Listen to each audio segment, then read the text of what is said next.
Hello, hello, and welcome back to Retrieving Sanity with your podcast host, Keegan. And this is your podcast for all mental health, addiction recovery issues and topics. And today we're joined by Albert Charles Bramante. And he is a rare triple threat in the world of performance and psychology. So he is more than just a coach, he's more than a doctor, he's more than just one thing because, again, he's a triple threat. So, Albert, why don't you tell us a little bit about yourself, like where you're from, what your background's like, and what you do now? Sure. Well, first I want to say thank you, Keegan, for inviting me here. I'm really happy to be here, Hmm. and it's an honor. So, as you know, I wear a couple of hats, but primarily my job now is I'm a part-time psychology professor and Hmm. full-time talent agent. So I Okay. represent actors for film, TV, theater, commercial, print, and voiceover. Ah. And I also teach at the college level. I teach different psychology classes. Huh. The topic of the podcast is really, something that, is immense interest and passion of mine. Uh-huh. Okay. Nice. So, what's your background? What got you into doing everything that you do now? Well, yeah, I've always been interested in psychology ever since I was really, my early years in high school. I Hmm. I grew up in a non-conventional kid. I was not Hmm. the average child. You know, Gotcha. um, I love to read, and I was pretty much, kind of kept to myself as a kid. I mean, I was Hmm. popular, but I wasn't the best friend. I wasn't like the athletic type. Because in my family, I'm the youngest, and Hmm. in my family, everybody was athletes. I'm talking, Hmm. blue collar athletes, Okay. and so that was sort of an interest of mine for a long time. Hmm. For reading. So now they wanted to get me into, athletics and sports. It tried to suit me up. They thought, being a male, that would toughen me up, and it really did. It Hmm. was not an interest of mine, but I like to read. They Hmm. really did. That was something that they couldn't typically identify with. Yeah. So I think one of the things that kind of got me out of that Hmm. notion was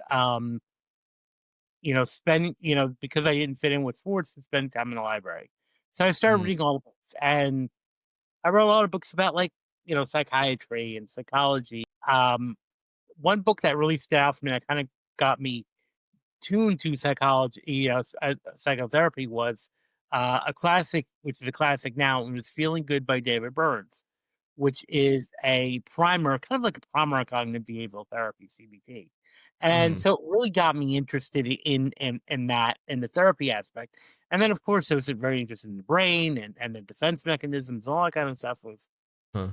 interest to me, even being a junior in high school and having no psychology classes yet formally. So Huh. this was like I knew this is something I wanted to do. Now, on the sidetrack, I was also in many clubs and organizations, both in college and high school. Okay. And one of the organizations I was a part of was a drama club. Hmm. And then, of course, in high school, and then, of course, in college, I took some acting classes as electives and theater classes, and I Okay. really enjoyed it. And so I kind of felt like that was a place for me to be. Hmm. Huh. In acting? Acting, but mainly theater, like the just Hmm. when I then, a couple, I kind of like put that on the back burner, Hmm. and went to grad school for my master's, and then, through an internship that I had, I made some connections, and then which led me, this is right around the time 9/11 happened, so the people I had during my Hmm. intern that were supervising me were also, down on the ground, hitting the ground running, doing some Hmm. crisis prevention and counseling and all that. And so they tapped me in to help. They needed some bodies. And so part of that, a lot of the efforts that we were with was a lot of actors and filmmakers that were putting documentaries together. So we're kind of working alongside of that. And so I met a lot of actors again, Ah. which kind of brought me now back full circle into this space. Huh. So I tied it myself a little bit as an actor. Maybe I'm, and And it wasn't necessarily for me, the acting side, like the outwardly, acting side, Hmm. but I enjoyed the one thing I can tell you is the type of people that like the archetype, the psyche of the actor, the energy. These were like my people, and I identified so much with them, and not just actors, but like filmmakers, producers.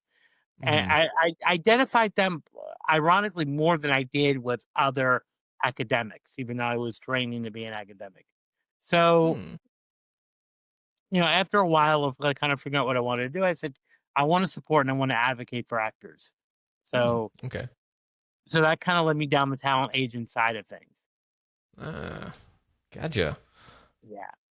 And, what I kind of felt like in some aspect, I was able to combine both of my world Hmm. because for my PhD, my area of specialization was self-defeating behavior and performing artists, which Ooh. comes out my book, which wrote a book about called Rising of the Script. Into Mm. oh, Okay. so things kind of like slowly built up from there. Mm. Huh. So first, real quick, can I ask what would you say in your words separates actors from academics? Because I guess the biggest thing would be like actors are more extroverted, maybe. Sort of, I think the one thing that I can say, at least from was there was less pretenses and less, they were more authentic and living in the moment and kind of like more free spirited, not as stuffy. Probably the best way I Huh. would say. Interesting. It's almost I would have almost thought the opposite, because being an actor, you're sitting there always having to do different parts. You're having to do different things, but at the same time, I can totally see how that would make sense because I know whenever I try to be more authentic, take my mask off and stuff, I'm just kind of off the wall. I can be all sorts of weird, but that's the Yeah, thing is that I don't think we ever really grow up. I think we just learn how to act in public. Would you agree? yeah, and I think you kind of mentioned the word like all sort of weird because when I was growing up, a lot of people were like, "Oh, you're different," and I even got that "you're weird" thing, Hmm. and that's always been, and even to this day, I brag. I'm like, "Yeah, I am a little warped." Um, maybe that's why, I identify with this Yeah. group. I mean, now I kind of wear it like a badge of honor. Like, okay, I am, I am different. Hmm. I'll proclaim that right up front. So I think that's kind of like that aspect. I think is what really the true essence of it. Mm. Gotcha. So once you went to agent work, correct? Is that where you kind of started to use your academic skills a little bit more? A little bit. I mean, I was able to use my academic skills. I still do. I mean, being college professor, so that was kind of like Yeah. self-explanatory. Yeah. But I think what helps me with my psychology skills, I think helps me understand actors a little Hmm. bit more in a Okay. more, favorable way, I think. Hmm. Okay. So whenever we're talking about actors and stuff, what are some of the things that they struggle with? I imagine the first one would be finding a movie or play to be in, right? Well, that's the first thing. Yeah, I mean, because it is a overly saturated industry. I mean, I'm in the New York area. Hmm. Gotcha. Okay. You know, So being, sorry, didn't mean to interrupt. Go ahead. yeah. So being that I'm in the New York area, uh, it's very saturated. New York and LA, and you know, Hmm. there's a lot of it's heavily saturated. Hmm. Gotcha. So it really makes it difficult to even find an opening per se. And I guess once they fill up, they don't really let go of that position unless something drastic happens, right? 100, yeah, no, and well, not only that, it's like they can only hire one person for a role, Hmm. True. Yeah. and they could be hundreds of people wanting that, vying for that role, and only one person can get it. So it's the Hmm. struggle of again not finding work, but then also being told no over and over again. Mm, yeah. that would really start to set in those self-limiting beliefs and Well, self-defeating beliefs. So that's what you got your PhD in. So is that what you started to use your big brain for right there? Is helping people overcome like the person in the mirror? yeah. I mean, that's a big thing. I mean, because the person in the mirror can be really the one holding you back, not other people. Even though it may seem like other people are holding you back, it really may be the person in the mirror. Mm, gotcha. So it whenever someone is dealing with that kind of feeling, whenever they look at themselves and they say, "This isn't me," or "I'm not who I may be able to like, I'm not who I am on the outside for other people," would that be your description of imposter syndrome or something? To some level, or it's more of not necessarily the roles that you're playing. I mean, that's what you're doing. You're setting out to play different roles. It's more of, Mm-hmm. I've have been acting, auditioning for months and months, and I haven't had a job yet. Mm-hmm. What's going on? Or I should be working right now. Yeah. Okay. So whenever they start to get to that mindset, is that where you kind of step in, or they probably reach out for help way after that, don't they? Yeah, well, they a lot of times the person in the mirror, that realization doesn't really happen right away. It takes a Mm. long time. This is why it's a very sneaky, thing, because Mm-hmm. most people have no idea that it's themselves that are holding themselves back. They may just Mm. think life is unfair, or the industry is unfair, or Mm. or any host of variations of that. So it takes a while for them to really figure out what exactly is happening here. Gotcha. So whenever they're starting to struggle, what would you say are some of the signs that someone can look out for uh, whenever they're dueling the person in the mirror, right? Yeah, I would constantly keep looking. Do you feel like that things are just passing you by? Do you feel like Mm-hmm. um what life is being unfair? Do you feel Uh, like things are not going your way and you just can't seem to do anything right? And then that's when I would say, okay, let's have do a deep dive and maybe figure out what's going on here. gotcha.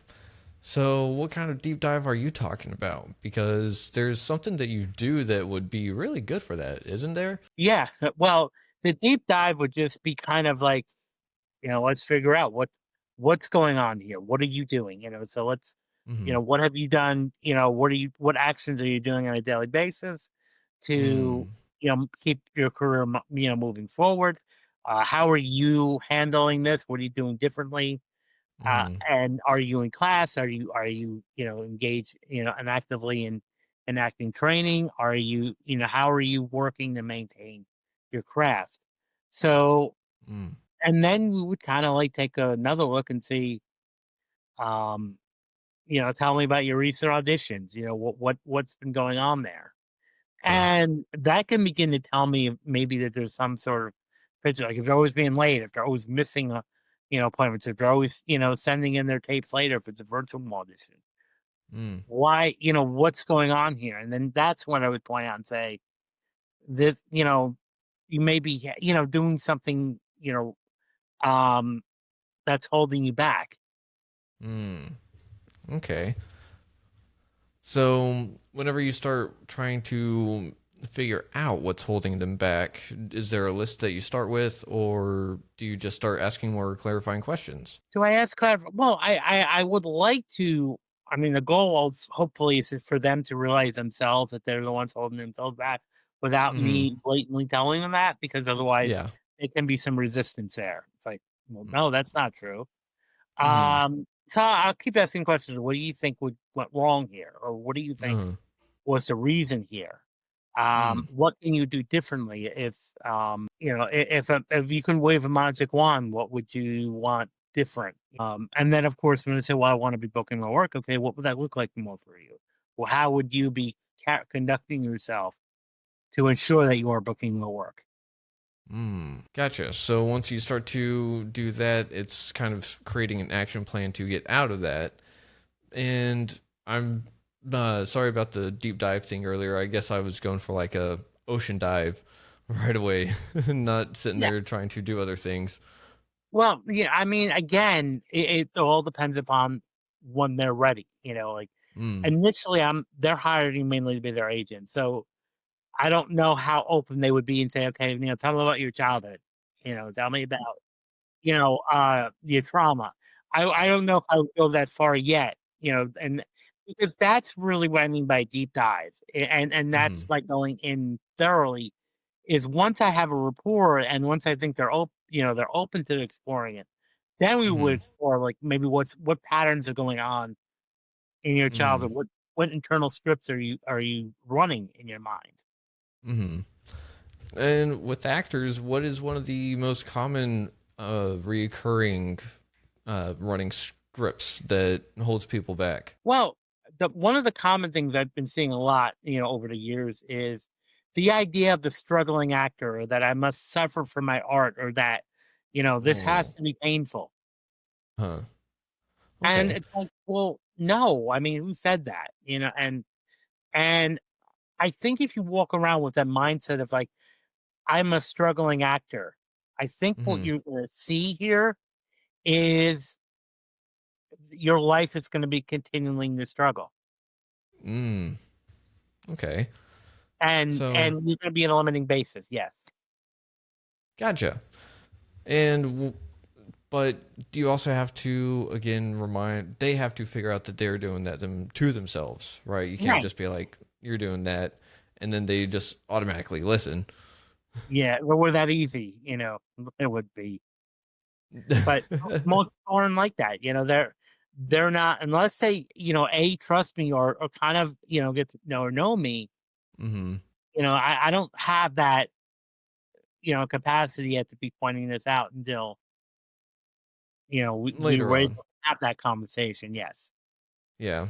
And I mean, that would make sense too, because like you said, if someone is going for acting and coaching, it would definitely be one of those things where if they started to ask me about my childhood, I'd be like, are we doing like regression roles or something? That's kind of weird, Yeah. you know? Right. And that would be kind of out of scope and maybe not appropriate, at Hmm. that for that interaction.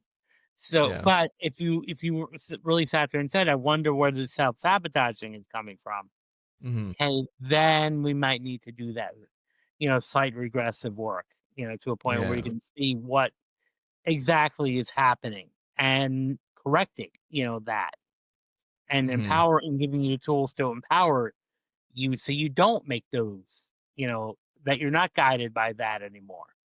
Hmm. What's one of the things that people seem to have the most resistance of trying to change about their self-limiting beliefs? The most resistance is kind of like getting them to do something different, getting them to step outside their comfort zone. Mm. It's like, well, I want to change. And you tell them, no, I'm not going to do that. I don't, I don't know. Or just, doing stuff differently, implementing something new and something different. I Mm. know change is scary and change, for as human beings, Hmm. I mean, Yeah. change can be really scary. Oh yeah, absolutely. That's one of the things that kept me in my shit for a long time. Was just like, nah. I know I have a problem with alcohol, but nah, I'm not going to do anything about it. Like I thought recognizing it was enough, but obviously not. But that's one of the things is kind of like what you were saying. A lot of these people will dig themselves a hole without realizing that they dug a hole in the first place. Hmm. Yeah. And oh, go ahead. Well, I was going to even go on to it. It also has to do with your identity too. You know, Ooh. now if you identify yourself as this helpless person, or Mm-hmm. this victim, have the victim mentality, Mm-hmm. it's going to be almost impossible until you can know that there's a possibility of another story that you're telling yourself. Mm-hmm. Then otherwise, it's just really a waste of time, because we're so connected and so attached to our identities. Mm-hmm. And I would imagine the same is for somebody who, has an addiction. It's like I'm an addict, Mm-hmm. and that's why, like, sometimes even in the mental, one of the reasons why I kind of even separated a lot from the clinical world, is I feel like sometimes people are, it kind of keeps people perpetuated or stuck in their diagnosis. Mm-hmm. Yeah, having that label put on it. Yeah. Mm-hmm. Yeah, that's for sure. It's one of the things that I don't really personally, I don't agree with people holding onto a label for their identity for a longer period of time Yeah. than a season. And that's the thing, is that I had to have the identity of a alcoholic or a recovering addict because I didn't have much of an identity to begin with. Yeah. So it had to start with something, and then I built stuff around it, and then I could remove that label. Well, and it even comes down to simple saying, like, because I'll see like people say, I'm a struggling addict, I'm a recovering addict, I'm a Mm-hmm. recovering alcoholic, and I'm like, that's great. First of all, your recovery, that's Mm-hmm. wonderful. It's a Yeah. first step. But what about I'm sober? Yeah. Exactly. Because if you say I'm a recovering alcoholic, well, you kind of, your unconscious mind is still saying I'm an alcoholic, Mm-hmm. and I'm always gonna have a problem with so and so. Mm-hmm. And I'm Yeah. like, no, what if you would just identify the identity of a sober person? So sobriety, Yeah. that's your identity, and Mm-hmm. and and and living life. So, and the same thing goes with acting. Like, why do you have to be a struggling artist? Why can't you be a professional working actor? Mm-hmm. And it's sort of like you're kind of reliving these scripts going on if you keep repeating this language to yourself. Mm-hmm. Mm. So I think that there's kind of something there with the struggling actor bit, because it's kind of like it has its own stereotype slash archetype as addiction Hmm. does, correct? So Yeah, in a sense, they're kind of sitting there. They're even able to look at role models that have been super successful and go, oh, well, look at what they did and their history with this, that, or another. And if it took them that long, they went through those struggles. I have to do the same if I want to get there, yeah. right? Well, partly that too, and or they don't really acknowledge the struggles because very Mm, often sometimes in our industry you'll hear, especially in the acting industry, oh, so and so was an overnight success, which mm. may Doesn't be happen. true to get the noticed notoriety. Mm, They've happened overnight. What we don't understand is that sometimes it took them 15 to 20 years of hard work and being on the grind to be an overnight success. So, mm-hmm, you just may not have known about them a year ago, but they were working behind the scenes for a long time. And I mm, think a lot of times, especially young actors, when they just either come out of conservatory, they graduate from university, they're coming to, either New York or LA with their bright eyes, which is great, mm-hmm, and enthusiasm, but they're not equipped to handle the reality that, you know, there's going to be highs and lows. mm. Yeah, for sure. It's one of those things that I don't think we prepared the youth well enough to be able to go into the real world and say, look, even though you tried everything you could and you did your best, it still wasn't up to par for someone, and that's okay. And I think that it's also really important that you had made mention of, we don't Hmm. see the years before someone went super popular, or I guess nowadays we have the internet, so it's viral. But early in acting and stuff, that was kind of the thing, right? Someone just landed a really good gig or a good role in a movie that just happened to make everyone go, "Oh, wow, did you see that movie?" And it was the first one they were in that got to that Yeah. level. Yeah, but they might have been acting for 10 years before that, Hmm. before that big role. And they might have been in a lot of other movies that you'd never see because it's so obscure and, ultra low budget that they may be at the local film festival. That's about it. Hmm. So it really depends on that. And um, also, what I found too is that when you hang out with that struggling identity or even that addict Hmm. identity, the opposite can be scary. Like success can be scary, sobriety can be scary, downright. And so there's a major fear of success happening too. Mm. Yeah, and that isn't that the weirdest thing because a lot of people are always just afraid of failure, but success. How do you guide people through that kind of fear? Because it's so different, isn't it? It really is, but because it's first of all, it's not a conscious fear. Nobody will walks around saying I fear success. But Yeah, good point. it's very pervasive though because it's a Mm, subconscious fear. mm, So a lot of times we first have to change the identity too, like mm, um, and then slowly guide somebody to change. mm-hmm. Hmm. Okay, so how does that look like? What are some of the steps that we go through to do that for someone that you work with, or how would you say someone could do that for themselves? Yeah. Well, the first thing I would do is really kind of focus on what exactly is going wrong. Okay. What exactly, or how do you see yourself? Is the first Mm-hmm. thing. When a lot of times, very often happens with fear Mm-hmm. is our conscious mind, our brain, which is there to protect us and keep us alive, Mm-hmm. will come up with an automatic repulsion about something. And I'm not doing that. No, Yeah. that may be the very need to open the door to explore. Okay, this we've got to unpack. Mm. Okay. Why do you think this is such a bad idea? Mm-hmm. Or what makes you so not interested in doing this? Mm. Gotcha. Because your brain has one job and it's to protect you and to keep you alive. Mm. And it'll make things seem logical, like this is not a great idea. Uh-huh. And you're saying sometimes we have to make that leap of faith, essentially? Yes. But do it gently and in a sense, and of course do a smart leap of faith, but definitely we've got to do that. Hmm.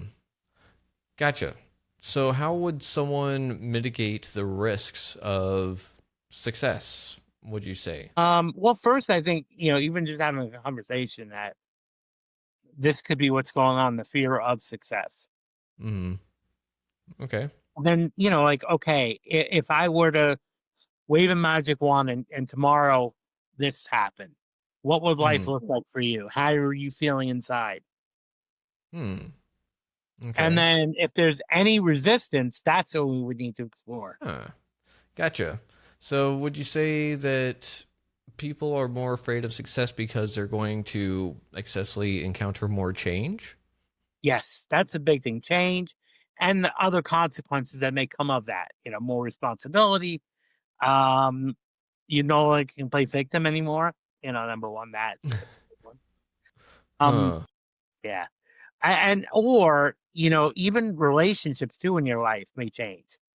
Hmm. Yeah. People may feel threatened by your success. Hmm. And I even hear this a lot with those in recovery Mm-hmm. is very often big thing they have to do is get rid of their entire social circle sometimes. Mm-hmm. That's really scary to do and hard. And that might be keeping somebody back too, is just, Mm-hmm. okay, they don't want to do that. They don't want to go through that.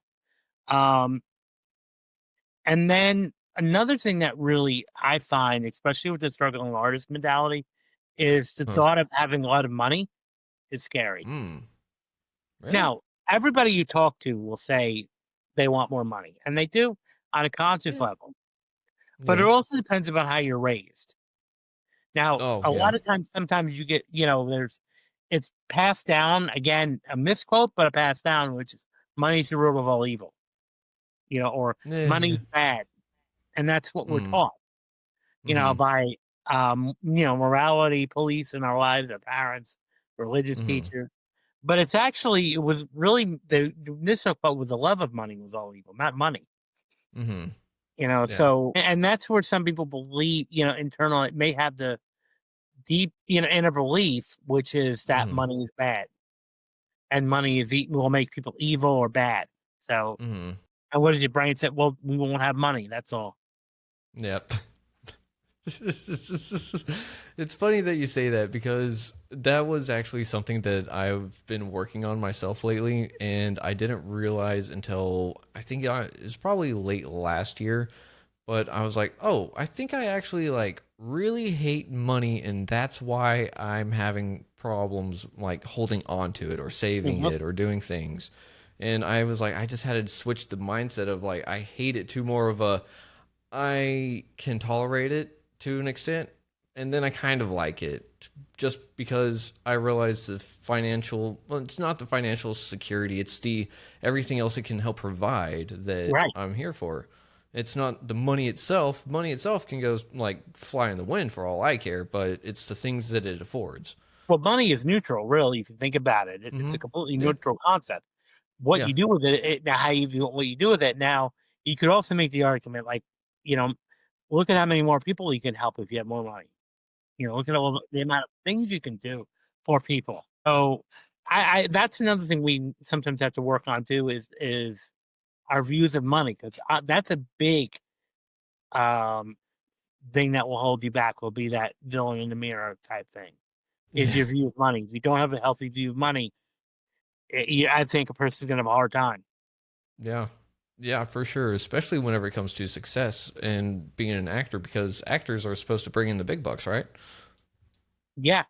Well, not only that, but again, bring in the big bucks and be famous. Because a lot Mm, of times you get, most actors, at least the ones I work with, go into it because they love what they do and uh-huh. they like the craft. But then you get a lot of people in their family be like, so when am I going to see you in the movies? Or what have I seen? What have you been in that I've seen you that I might have seen you in?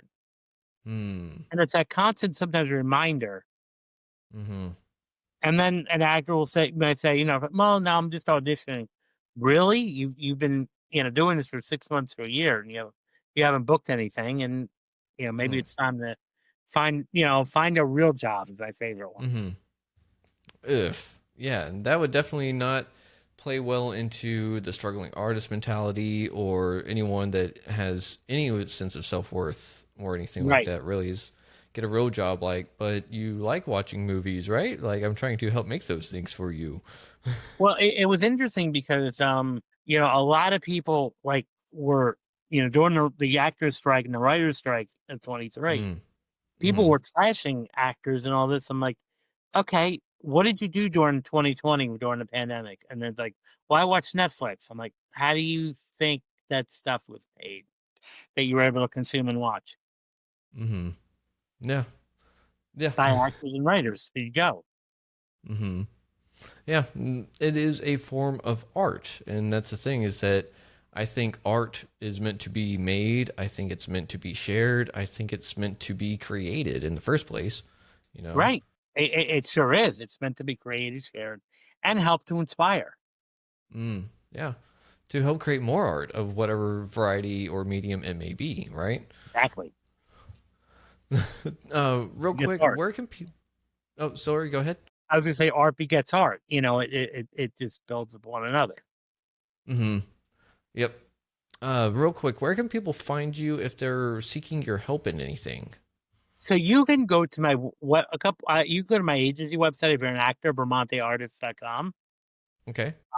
Or you can go to my personal website, AlbertBramante.com, and connect with me there. Gotcha. Sweet. Let me get that on the screen for everyone else to see that. Bam. Awesome. Great. Yeah. What all can they find over there whenever they're looking for your help? Well, you can find like, especially on my website right now, but a lot of different audio recordings that you can get Okay.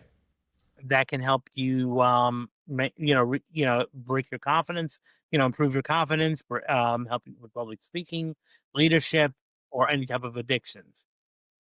Wow. If these are the things I'm looking at, there's a lot on here that almost anyone could find something Yes. to use. That is really cool. And yeah, no, there's something for everybody on there. Wow. Yeah, addictions, alcohol, anger management.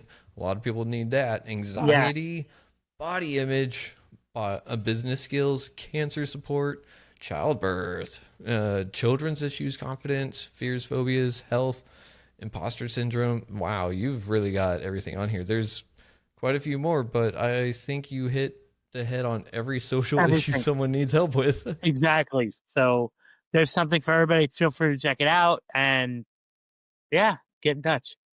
Yeah, that's awesome. Um, so what is one of the things that you've enjoyed most about what you've done helping other people overcome themselves? I think it's watching people shine Mm, and okay. become the person that they're meant to be. Uh-huh. Live their dreams and do what they love, and that's the most amazing thing. Mm. Yeah, I can imagine because that's one thing to sit there and watch someone on screen and be like, oh, yeah, they're awesome in that role, or they did really good in this role. But then to actually know them behind the scenes, to see them go from probably feeling worthless to being someone that everyone sits there and looks at and admires almost, right? Yeah, Hmm. But I can really imagine that that goes and gets to some people's heads. So do you help people like kind of calm their ego in a sense? yeah. I mean, most actors that I know are humble. I mean, sometimes they do get the ego rush. Hmm. Um, a lot of times, I just simply might not work with somebody who has like too much of that, inflated Mm. ego, because that is a self. I mean, it's a self sabotaging thing, but until they realize it, Mm. that can really be done. Yeah. Hmm. Well, I'm so yeah, I mean, hmm. No, that would make sense because ego just kind of does that anyways. It just kind of drapes that curtain in front of your eyes so you can't even see the mirror. Right. So, and there's no coaching that can really go on beyond that Hmm. until Except for they're telling, gotcha. How many people have you had to turn away for that? sometimes. I mean, like I'll sometimes meet actors at events, and I'll be like, "So where are you training now?" And the one Hmm. sign that I'll often see that this is a problem with, "Oh, I don't need any training. I'm already well trained enough." And Fair enough. usually I'll just kind of gracefully exit the conversation as, "Thank Yeah. you. It was nice meeting you, and good luck to you." It's that, Yeah. because I know that that already they're self sabotaging. Yeah. And you're not looking to try to pull someone out of it unless they're asking for Right. help in that Right. regard. Hmm. Because it's really just going to be uh an not just an uphill battle, but kind of like, oh, who is that character? The one guy that has to push the boulder up the mountain forever. You know who I'm talking about, Yeah. I think maybe, but it'd be one of those things, and then just like every other kind of bad thing trying to drag you down at the same time. Right. So Hmm.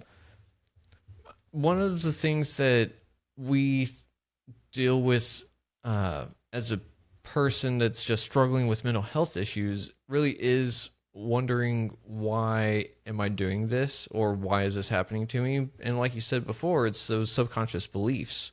So what are some other subconscious things that people might do that they need to be on the lookout for? Again, just the playing, like, constantly just having that victim mentality, watching the language they use, like, again, if they're Hmm. using the like language of deficit, like they're deficient in some aspect, that would be the first thing I would say. Okay, we may have a problem here, have an issue here. Hmm. Like, um if they're always kind of like just playing the victim, in a sense. Hmm. Yeah. Okay. So victim mentality is something that we need to really be aware of. And so victim mentality is more of everything happens to me, boohoo, this sucks. And we're trying to just get people to say, okay, that happened. What can I learn from it, essentially, right? Yeah. So would you call that personal growth, growth mindset? Is there another term that would be more apt for actors, possibly? No, I think just a growth mindset is really a big thing. Cultivating a growth mindset, yes. But yeah, absolutely, I would definitely say it's a growth mindset. Okay, cool. And how long does it usually take for someone to develop that kind of growth mindset? It varies. I mean, ideally, would like to have them to have it since childhood, but that would be the best. It really, again, people don't really change easily until they're really Mm, wanting to see a change. So Mm. it can take a while, or it can take a few times once they realize how much power they have in their control. Mm. How much power they have in their control. I like the way that you put that because it really does put it back on them. Yes, And then that's also where that subconscious fear of success would come back into play and make them sit there and go right back into a loop, right? absolutely, yes. So once they hit that loop though, what's the kind of thing to sever the loop? Is it still all on them or does it take some outside intervention sometimes? No, it's kind of all on them, you know. But I mean, support is great, but it's really they have to take the first step. You know, it's like, Gotcha. you know, the whole the metaphor of like you can lead a horse to water, but you can't make them drink. Mhm. Yeah. And jumping back to the imposter syndrome, Hmm. what is one of the heaviest things that people deal with while handling imposter syndrome? Um, you know, again, it's just really that self doubt coming in. Mm. And a lot of times it's the inner critic that keeps popping in there. Now, again, sometimes the inner critic can be there. It's really the purpose is there to protect us, but it's doing not a good job of doing so. You know, it's not doing the job we need it to. So, Mm. you know, sometimes it's all about, you know, just telling your inner critic, yeah, you know, sit down on this one for a bit. Mm. Gotcha. Hmm. So it's all kind of going back to getting rid of those beliefs, but in a sense, we're having to figure out why those beliefs are there in the first place Hmm. and then going from there. Right. Well, the biggest that's the first thing is figuring out why they're there. Mm. Okay. So figuring out why they're there and then going from there. Yeah, and then reframing them. Yes. So how do you like to usually reframe those kind of things? Well, the one thing if they say I've never done this or never did that, I said, well, let's add a word to that yet. Okay. You know, well, I haven't been in a movie yet. No, you haven't been in a movie yet. Hmm. Yeah. So, so that's really the biggest thing is I haven't been in it yet. Gotcha. So that goes back to what you were saying intentionally, originally was being more intentional with your words. 100%. Yes. Ah, gotcha. So there's a little bit of trick to wording to ourselves, right? Because words are magic or spells in a sense. And Absolutely. Definitely there is magical there. yeah. And so whenever we're sitting there beating ourselves up and everything, we're just a bad wizard.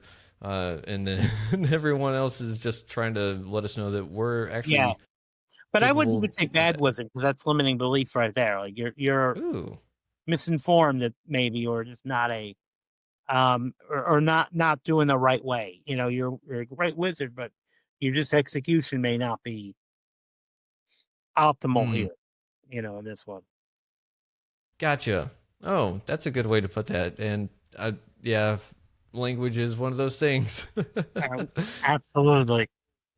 Yeah, you can tell that I've had to suffer through my own bits of limiting beliefs and still do. But yeah, and I think that it's important. Sorry, what was that? I said we all have done that, and it's important. That's why it's important to us to have a conversation like this to, you know, bring it out in the open. Yeah, for sure. Because I know if I had heard other people tell me about it back in the past, I would have been like, that maybe sounds like something I need to do. And maybe it Yeah. would have got the ball rolling a little bit sooner. But that's the thing is that these conversations haven't really happened too much in the past. Right. So is that kind of what you're doing with all the podcasting and stuff is trying to get more awareness out there for upcoming actors so that the movie age doesn't die? Yeah. Upcoming actors and those who've been in it for a while, that they don't lose the focus and that they're not struggling. Yeah, for sure. Um, who's your favorite actor that you've worked with, real quick? I mean, there's a lot, you know, that I've that or you know that I've had over the years that I really enjoy. You know, I guess you know that the main thing is just watching a few of them that I've started. It started out with me, They moved Mhm. to LA, and then just really took off. And it's I'm so happy for them, because Oh. they're doing what they love, and they're actually thriving. Mhm. Yeah. And that's awesome. You said so earlier that you like to see people shine in their light and everything, Yeah, of and here you are actually putting that example to light itself. course. So, real quick, I do have a little bit of a game show segment if you're wanting to play that real quick. Sure. Sure, we can do that. All right. So, this one is called Mindset GPS, and I'm just going to ask you 5 questions, and you just tell us which way we need to go and what roadblocks to look out for. Just a couple of them. All right. So, number one, an actor freezes up at auditions because they can't stop overthinking. How would you reroute them? I would just tell them to live in the moment. They're usually overthinking because they're fearful. Mm, They're worried about being judged, or they're worried about the outcome. Just enjoy it. mm. Enjoy the darn piece in a sense. Just have fun with it. Oh, gotcha. That sounds really good to me. Number two, a client lands a dream role but is paralyzed by fear of success. What's the first mindset shift you'd recommend? Getting to a state of gratitude and self congratulation. So allowing yourself to have that role that you deserve it. Ooh, I like that. And number three, a musician keeps sabotaging themselves by procrastinating right before big performances. How do you steer them back on the course? It's usually got to do nerves. So that's one of the things I'd like to reframe. Another reframe is instead of saying that you're nervous, why not tell yourself you're excited? Ooh. Because the sensation of exciting and nervousness are the same thing. Yeah. Yep. I was about to say that too. Fear and excitement for me feel almost the exact same. Almost. All right. Number four. Someone struggles with constant comparison to others in their field. What's the mental detour that you'd prescribe? Ending the self comparison is probably the biggest thing I would say. Is Hmm. don't really look at social media. The only person you should be comparing yourself with against you is yourself. Mm, yeah. I love that. All right. And then number five, a writer feels like a fraud despite years of hard work and accomplishments. How would you reset their internal GPS? Well, the first thing is that we would sit back and do a deep dive of all their successes. Hmm. Because a lot of Okay. times when people are going through this cycle, they don't feel that these successes are worth it, or they even forget all of the successes that they had. And so that's why we want to take a deep dive because there's a good chance that they might not have, that they might have missed some successes that they already had Hmm. and overlooked them. Okay. Ah, I really like that. Thank you. You're welcome. Well, Dr. Albert, we are going to award you the honorary title of the Mindset Maestro for Retrieving Sanity for playing Mindset GPS. And I thank you very much for playing that. But I've Well, got thank you. one more question. Sure. All right. So, Dr. Albert, the name of this podcast is Retrieving Sanity, and we explore how all facets of living life impact mental health. Looking at the incredible motley adventures of your life, what does retrieving sanity personally mean to you today, and what's one practice or perspective you believe is crucial for anyone on that journey? Um, Retrieving sanity is peace of mind, and maybe not insanity, not in the sense of not being, crazy, but I'm thinking it's more peace of mind, Mm. and that means doing what you love and being authentic. Ooh, okay. I love that. That is simple and it's straight to the point, and it is something that I think everyone could actually do if they put their mind to it. Yes. So, let's see. One more time, where can people find you and your websites? So you can go to my website, albertbramante.com, Okay. and you can also find me on socials too. I'm on LinkedIn and Instagram, and feel free to Okay. follow me and let's talk.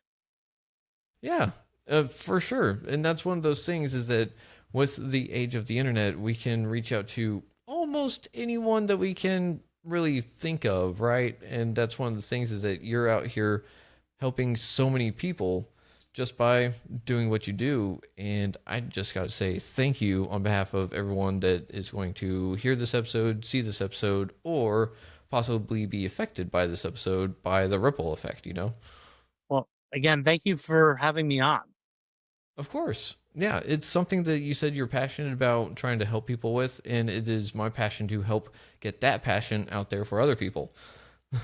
So, one of the things that we do like to see at Retrieving Sanity is people that have been through it themselves and they're now on the other side of it, trying to help other people back through it. Mm-hmm. And it sounds like that's exactly what you're trying to do. Yes. And and so I just got to say thank you for being the kind of person that you needed back in the day, because I know that I could have used a friend like you, you know? Thank you. That I appreciate that. Yeah, for I sure. appreciate having you on, and I think this is a very important podcast, and we need need much more people to listen and download. Yeah. Well, I do agree with you there. So, do you think that we could see you on in the future to see about more self-limiting beliefs or anything like that? Absolutely, love to come back. Awesome. And with that being said, I don't really think that there's any other questions I have that are coming straight to mind right now, because we Okay. are getting out of time and I don't want us to go to the point where it's like we should have stopped before we got to Yeah. the point where it's like, what do I cut out because it's so good? Is there any last words that you'd like to leave with the audience today? I would just say you are enough. Okay. You are enough. I think that that is enough. Well, Dr. Albert Bramante, I thank you very much for being on Retrieving Sanity. I Thank thank you, you for Keegan. helping. Yeah, I thank you for everyone that is going to be affected by this, and maybe someone out there is going to be inspired to go be an actor because they can realize they can do it too. So, everyone out there, thank you for listening to Retrieving Sanity on WDJY 99.1 FM. As always, love yourself if you can, love others if you can, but you got to love yourself first. And we're going to be here in the meantime. If you need friends, we got a Discord. Go subscribe to YouTube, wherever else. But also check out albertbramante.com. And we'll just see y'all next week. So until then, much love. Schlan.